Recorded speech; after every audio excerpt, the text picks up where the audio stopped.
We're here at Jamie Moore's gym in Astley, Greater Manchester. VIP gym, do we have to call it? What do we call it these days? Call it whatever you want, Dan. It's become synonymous with the man in charge. Just wanted to talk to you first of all. You put a tweet out recently saying that Carl Frampton, Martin Murray and Rocky Fielding were all going to win world titles by the end of August. Yeah. Maybe tongue slightly in cheek, given two of them haven't actually got their next fights agreed yet. Yeah. But going about those in turn, Murray's obviously in the final stages of preparation now to challenge Billy Joe Saunders for the WBO middleweight title on June 23rd. Yeah. How's he been looking in the gym, and what do you expect to be different in this world title shot from his previous four? First of all, training's going great. It was a shame that the first fight got called off. Obviously, Bill got injured, but Martin didn't really go out and sort of let the training what he'd put in the bank before sort of slip. He just ticked along and maintained a certain level of fitness, but he's 35 years old now. He understands his body. He understands that he can't go too early, or if he's going to peak at the right time, he needs to make sure that he doesn't go any further than where he did. But we're at the point in camp now where he can start sort of upping it and going through the gears, and he has to time it right to make sure he peaks right. So he's looking really well. He's just started his first sort of stint in sparring, just getting his range in, and I think that the difference this time is the fact that he's got a home.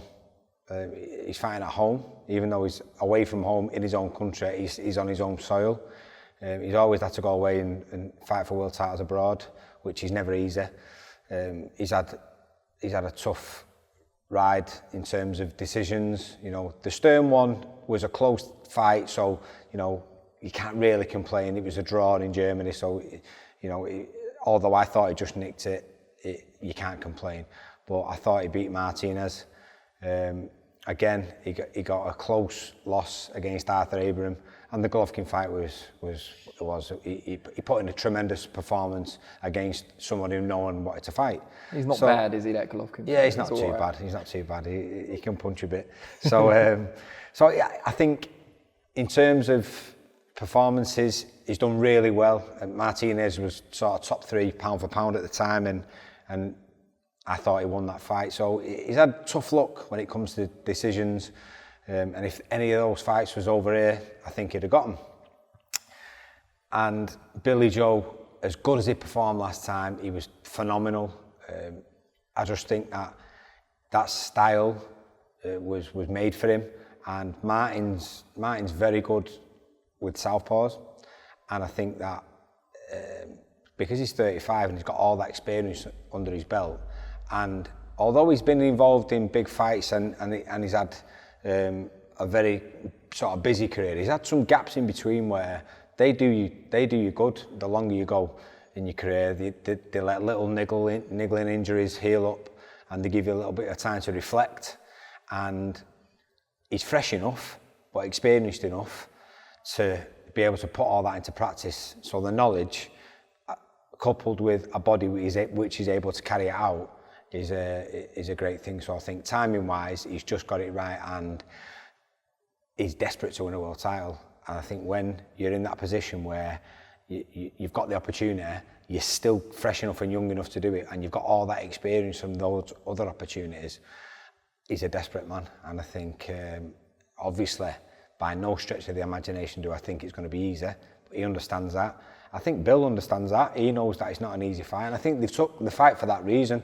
I think they're wanting Golovkin, understandably, and I think they think that, get Martin Murray, he'll push us hard, he'll give us a good 12 rounds, and it'll set us up nicely for if they get the Golovkin fight in September. So it makes sense from their point of view. But Martin Murray's going to put a spanner in the works. Talking about Golovkin, when his fight with Canelo, the rematch set for May, was first cancelled, there was a lot of talk about Saunders stepping in either for May or fighting him in June. Yeah. Twofold question really. Did you feel slightly disrespected by that the fight was under threat? And secondly, has it helped in a way to help you guys prepare under the radar? Again, I think my thought process on this is, first of all, looking at it from Bill's point of view, would I have begrudged him that opportunity if the fight had fell through? I'd have been gutted for Martin, but I'd have understood it because there was no contract signed, and in this game, in this sport, you want to try and test yourself against the best in your weight division. and he's in that position where he wants to try and test himself against the best. So I would have got it, but I'd have been devastated for Martin. Do I think we're going to go under the radar? No, because as I said, I think they understand the dangers what Martin brings, but I think it's calculated on their part. I think Dominic Ingall's a very, very good, knowledgeable, experienced trainer, and he understands that his fighter needs the best preparation to go into a fight with Golovkin. And I think they see Martin, you know, big, strong, tough middleweight who can push him hard, give him some good rounds going into a fight like that. So I don't think they're going to go under here. I don't think they're underestimating Martin at all. I just think that they don't really appreciate some of the subtle things what Martin does, which makes him so dangerous.